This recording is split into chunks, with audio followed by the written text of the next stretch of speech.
Seriously, Al, what you were saying in the car, just listen to yourself. What, you shot a guy and his body just disappeared? When was the last time you slept? Wait Are you here. high? Have you been drinking? No! Look, Barry, I'm missing a week, and someone's got Alice. Do you and everything's understand just... what it sounds like when you say stuff like that? Don't get me wrong, it's a good story, could be a bestseller. But when you start confusing fiction with reality, you're buying yourself a ticket to the funny farm. Wait here.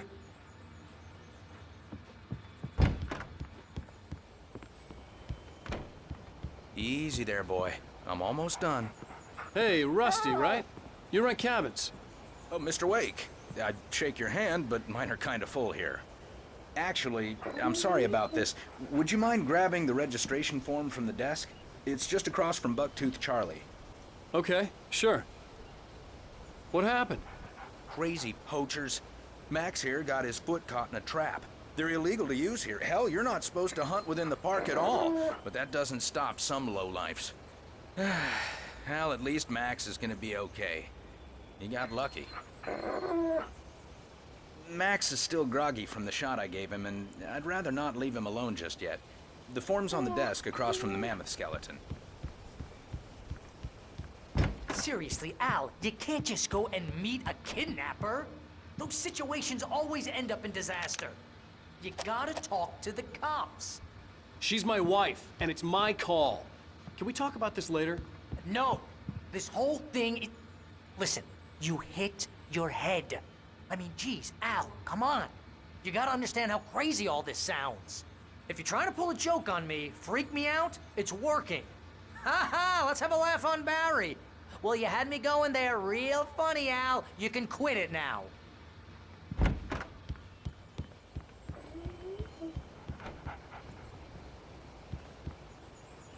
I think this is the form you wanted. And here are the keys. Okay, you're all set, Mr. Wake. Glad to have you staying here. Thanks. Can you tell me how to get to Lover's Peak? Oh, sure. It's at the end of the nature trail. Just follow the paths, you'll get to it eventually. It's an easy walk. Nice spot, too. If you have any trouble finding it, just keep your eyes on the radio mast. It's right below that. Look, Al, you're asking me to believe that you shot a dude who went poof into thin air, a guy who was bulletproof until you pointed a flashlight at him. You hear that from people who end up spending time in padded rooms, strapped to their beds, wearing white shirts with too long tangled up sleeves, and eating a healthy diet of...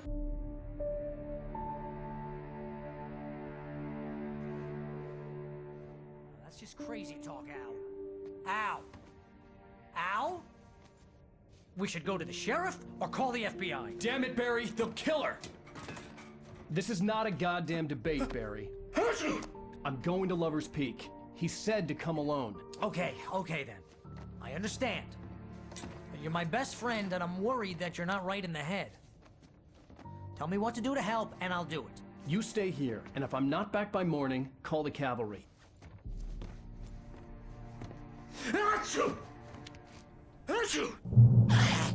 Just be careful with the natives, Al.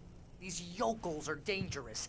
Everybody hates a tourist, or it'll be Deliverance all over again. Bless you. Oh, this place is trying to kill me.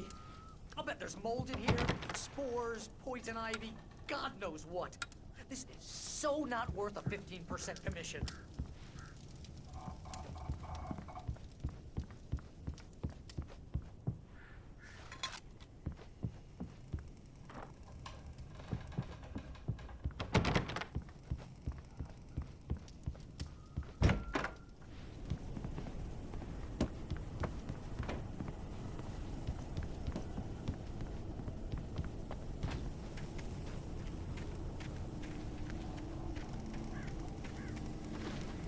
I'll wait here, Al. I'll hold down the fort. I'll be with you in spirit every step of the way, Al. Walk through the door now. Lock the door when I leave.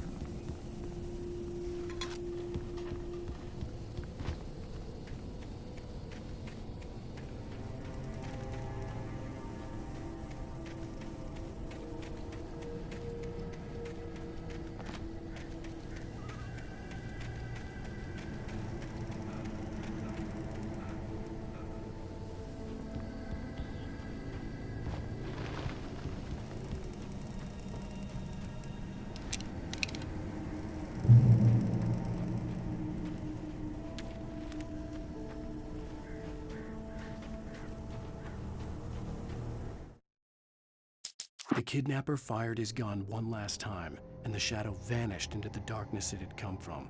See? Nothing to it, Wake. The thought of Alice in his hands was revolting.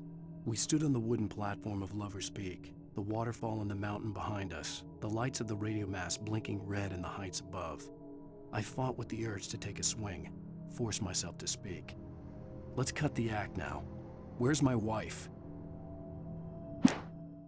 Alice looked through the viewfinder, lining up the shot. Cauldron Lake was breathtaking. Something caught her eye, a figure standing in the shadows behind the cabin, like a thin woman in a black dress. She lowered the camera and looked again. No one there, just a collection of bushes that looked vaguely human-shaped. She shook her head and laughed. Barry had never gotten along with Alice, but he knew Alan loved her with an almost frightening intensity. And now something had happened to Alice. And here was Al armed with a gun and saying things people got put in padded cells for. It was as if his friend had experienced a massive psychotic episode and was now totally disconnected from reality. It scared the shit out of Barry.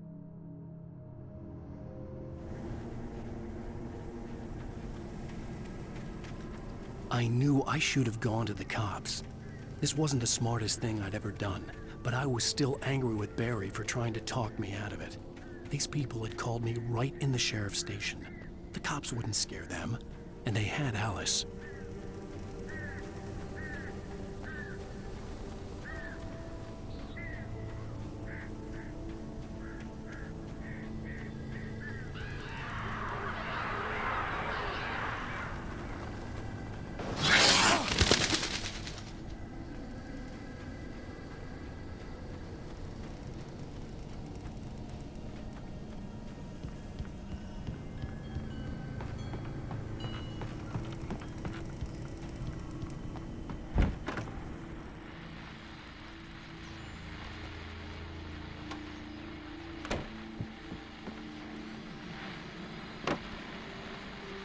Welcome back to the show, folks. As promised, our very own Dr. Nelson has just parked his rear end in the studio. Doc, what's your Deerfest plan like?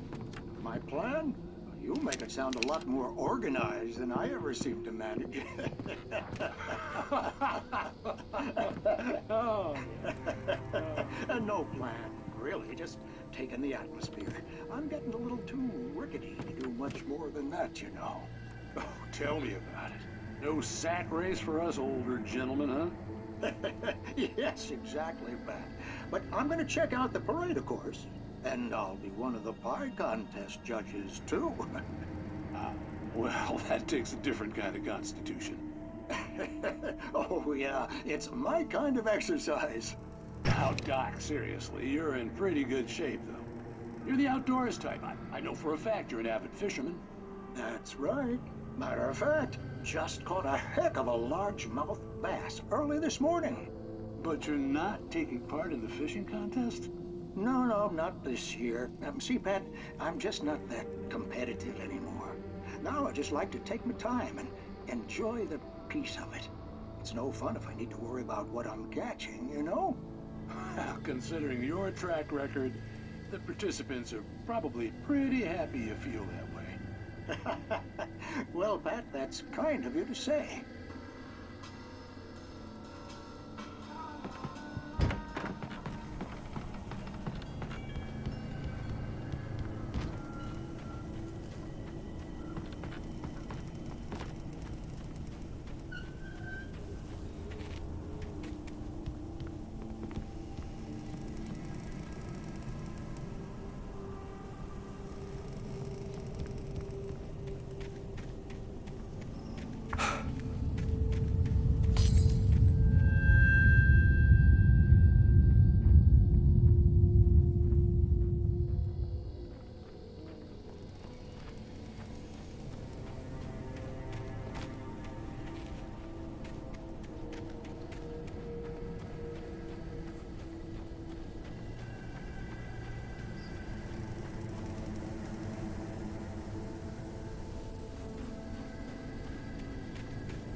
punishment. The cancer and cure of civilization. But some crimes are impossible to punish, especially in Night Springs. Tonight's episode, The Man in the Mirror.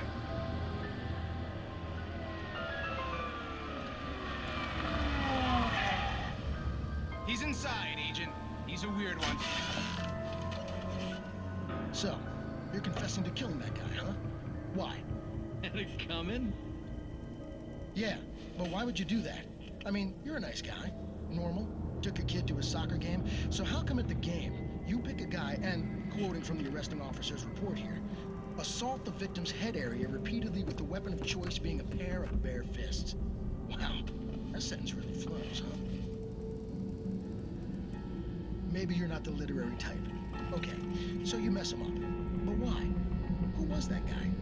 We couldn't ID him. Why would a guy like you do him like that? I didn't like his face? Well, you must have hated it, because you really went to town there. I mean, there's no way to tell what he looked like. No ID on him either. That must be difficult. But then we ran the fingerprints. Got a match. Your prints. Identical. Huh, how about that? Your son said you were wearing a white shirt when you took him to the game. But the white shirt is on the dead guy. It's plenty red now. You won't get away with this. Do you really think that's in any way relevant to me? I had plenty of time to talk to my boy before the cops arrived, you know? He won't stop screaming, am I right? You think he's ever gonna be okay? I left my mark. Believe me. You bastard. What? You gonna shoot me? What's the point? I'm going to prison. You got me. I don't understand any of this. And you never will. Don't worry. Maybe you'll see me again, Agent. Maybe in the mirror.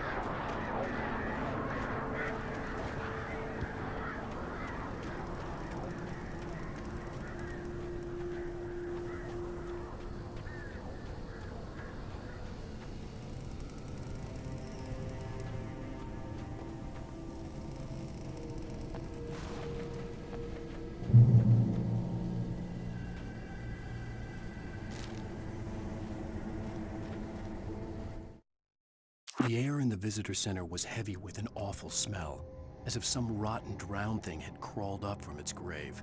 Rusty kept coughing blood. My eyes were drawn to the twisted shape of his broken leg. The attack had been vicious. Max whined in his cage. Rusty's eyes were wild with fear and terror. He gasped. "Mr. Wake, it happened just the way it was on that page."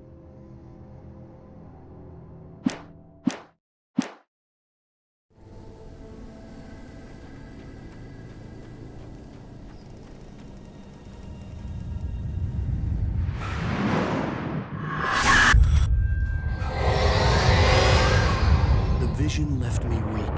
This was no head injury.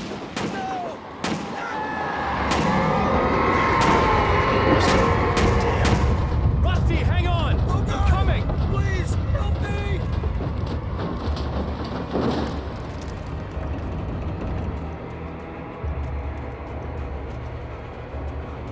Anybody? Help me! Help me!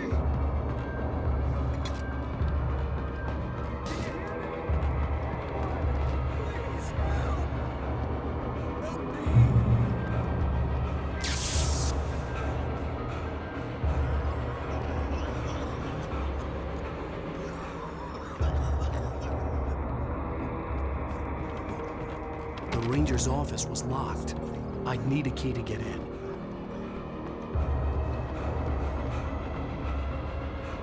Hello? Back here. I'm back back here! Hey, please help me!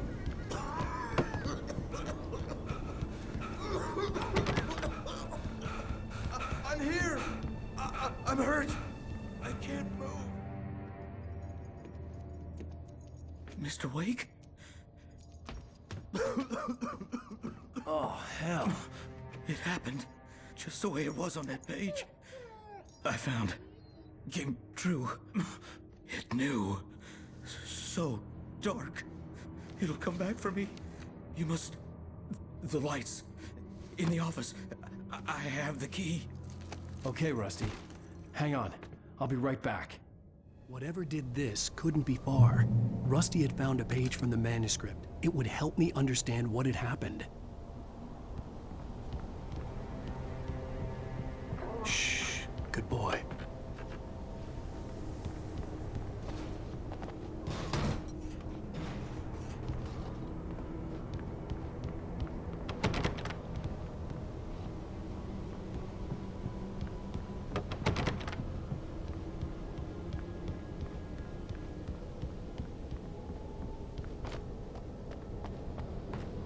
The only way to make sure that Rusty was safe was to get the power running and the lights back on.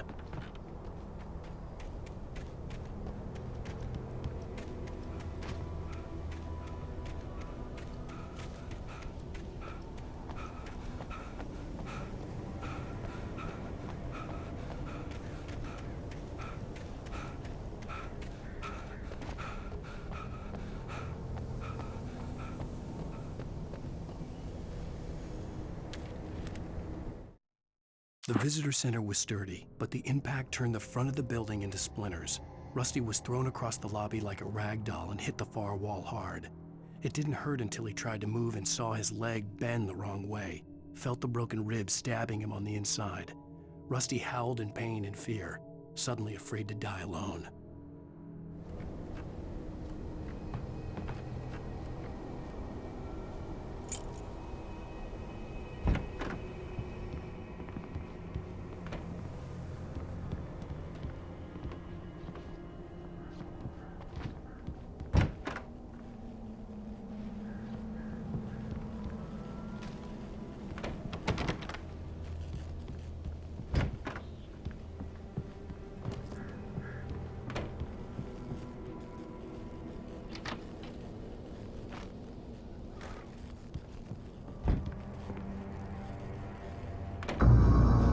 I was too late.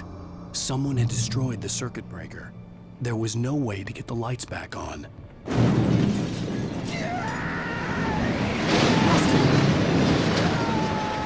Rusty!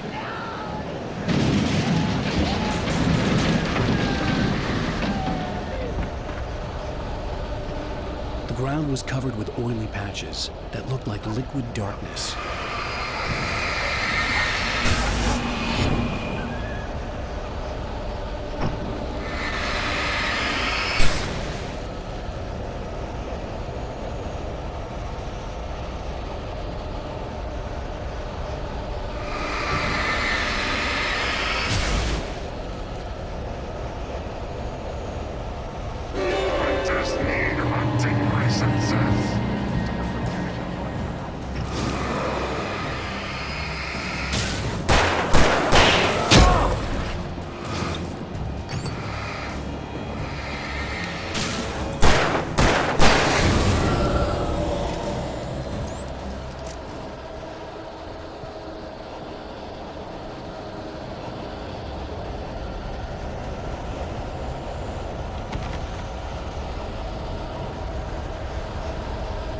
Something had torn a mammoth-sized hole in the wall. Please! Don't feed the animals.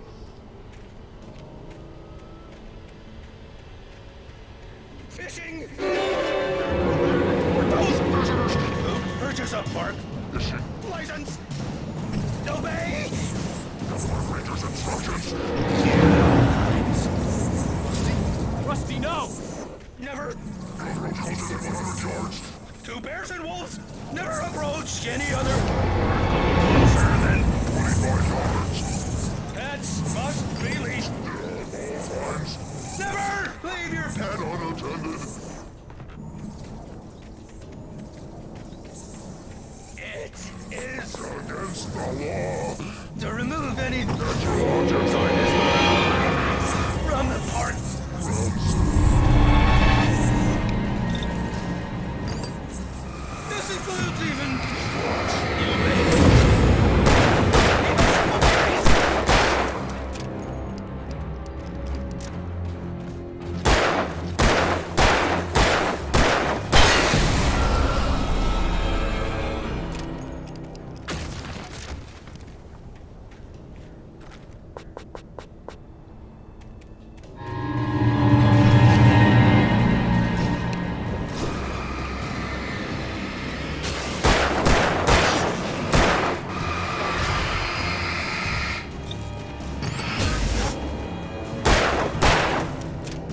Forget about it, Barry. It's just me going crazy. Oh, jeez. Oh, jeez. You're not crazy. I wish you were crazy, but you're not crazy. Ow, be careful. Stay in the cabin. Don't open the door for anyone. I mean it.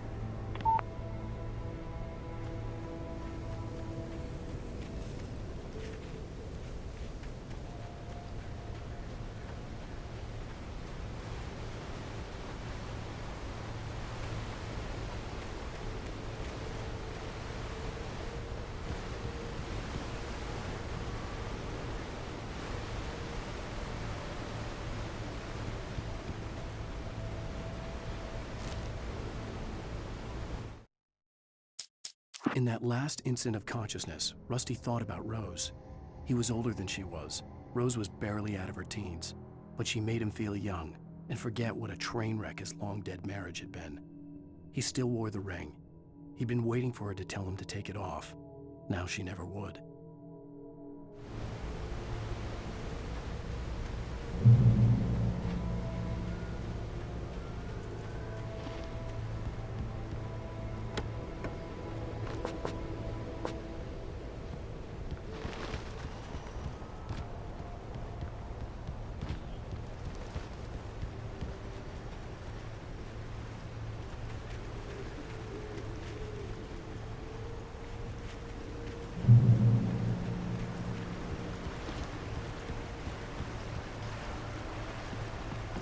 Lover's Peak was at the far end of the nature trail.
Nobody in Bright Falls seemed to know where Al was, but Rose, the waitress at the diner, had seen him. From what Barry could tell, Al pretty much fell off the face of the earth when he left the diner. Rose was just the kind of fan that Al hated, but she really tried to help. She was smart too, knew a lot about what was going on in the town, knew a lot about Al, even knew who Barry was. Barry liked her. That was no big surprise. When it came to women, Barry and Al rarely saw eye to eye.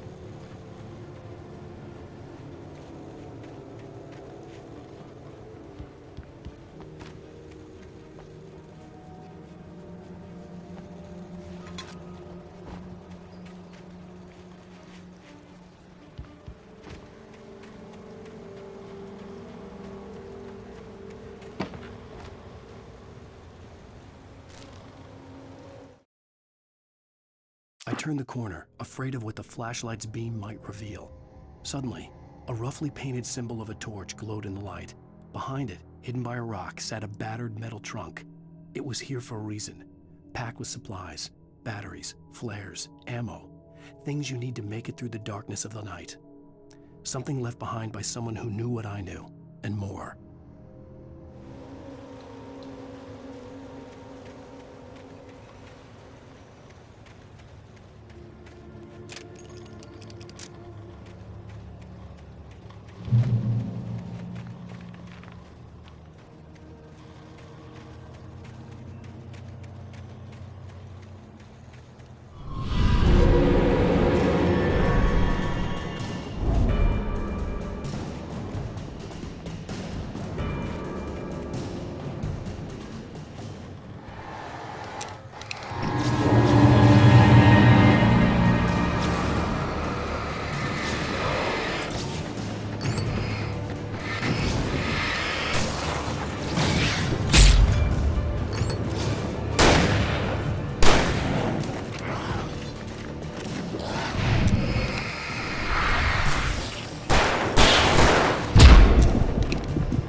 Agent Nightingale didn't want to be in Bright Falls. These little communities revolted him, and he didn't like the trees or the coffee. He now knew that impossible horrors lurked behind the storefronts and smiles. He desperately wanted to turn the car around and just drive until he passed out or ran out of road and booze. But he had a job to do. He had a rider to catch, at any cost.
Come on, we gotta get moving. More of them coming. That flashlight's kid stuff. The flares will keep the bastards away.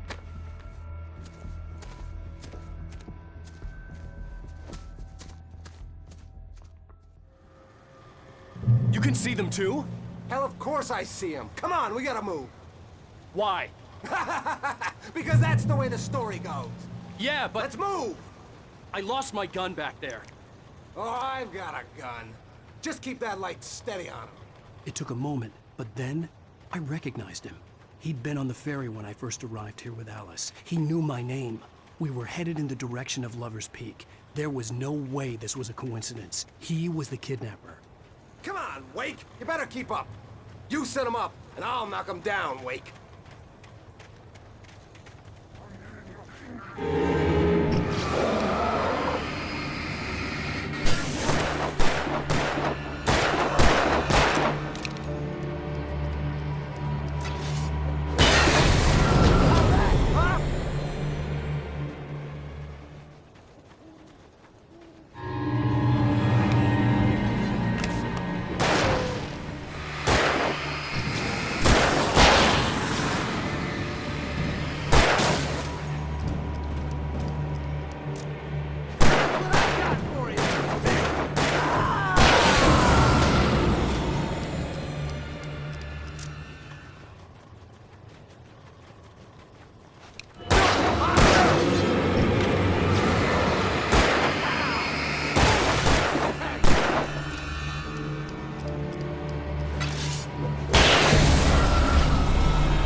These stairs, Wake.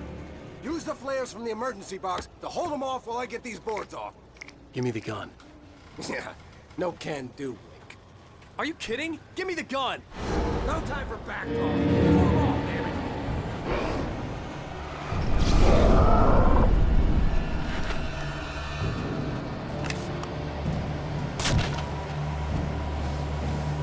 Just a little longer. Scare them off.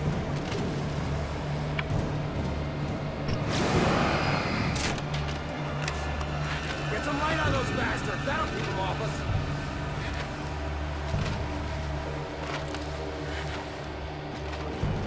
Just a little longer. Almost got it. Okay, it's open. Move it or lose it.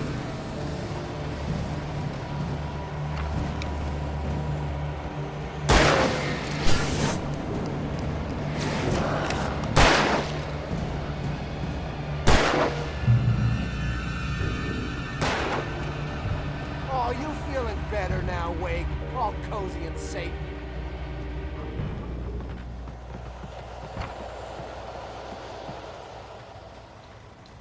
Better get ready. They'll be on us soon.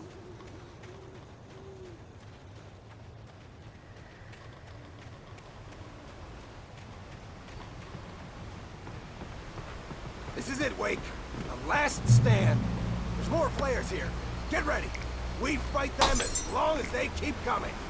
Give me the goddamn gun! They're coming! That's not how this goes. Get with the program, Wake.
Let's cut the act now. Where's my wife? I knew you were gonna say that. I read it all before. You're a hell of a writer. Congratulations. You're gonna bring about something glorious and terrible once we get you some proper editorial control. What the hell are you talking about? Where's Alice? I want the entire manuscript, or she's gonna suffer bad. You touch her and I'll...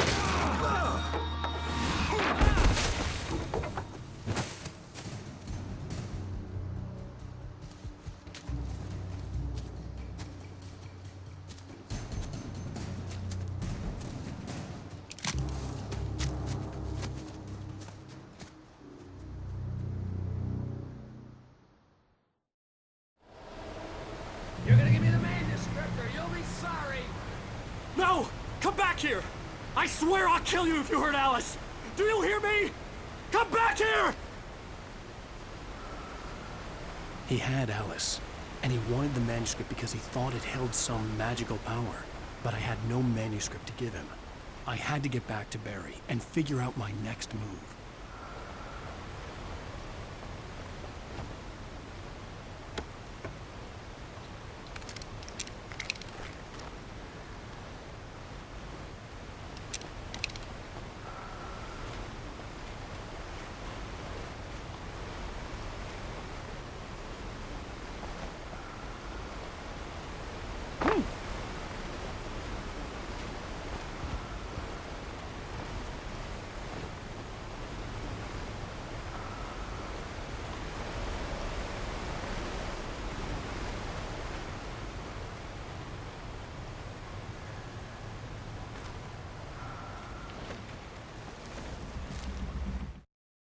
On more than one occasion, Alice had tried to explain to me how it felt to be afraid of the dark. To her, darkness wasn't simply the absence of light, but something more tangible than that. It was something you could touch and feel. Worse than that, it was something with a mind of its own, something malicious and malign. For her, things changed when they were wrapped in darkness. They turned into something else, something foreign, and nothing was safe or innocent anymore. I'd never really understood what she meant, until now.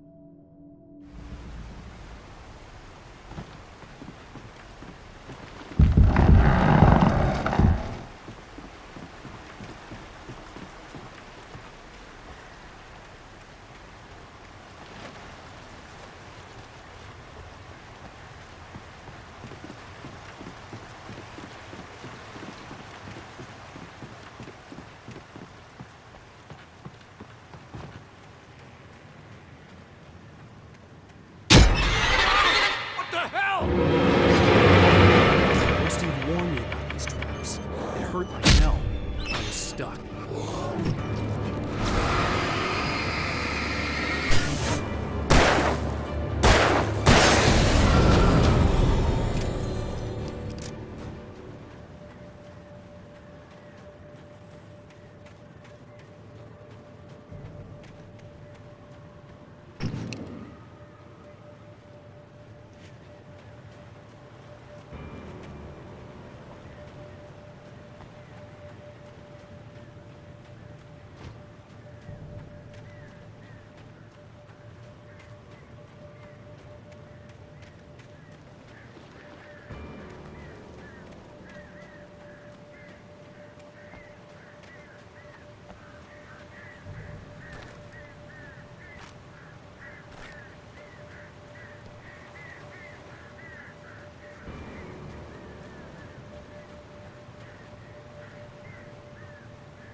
The night had been one desperate situation after another.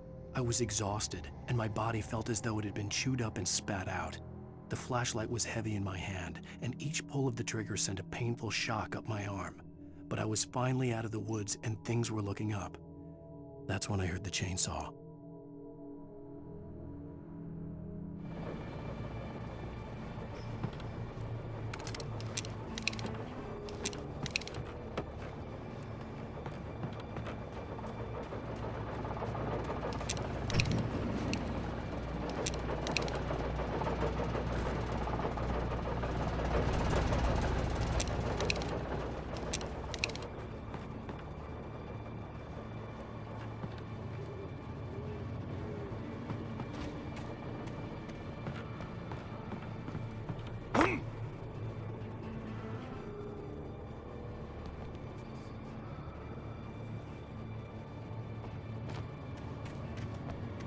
I had heard the plane fall. It made no sense. It was clear that it had just fallen here, but it was very old and obviously hadn't flown in decades. Looking at it sent a shiver down my spine.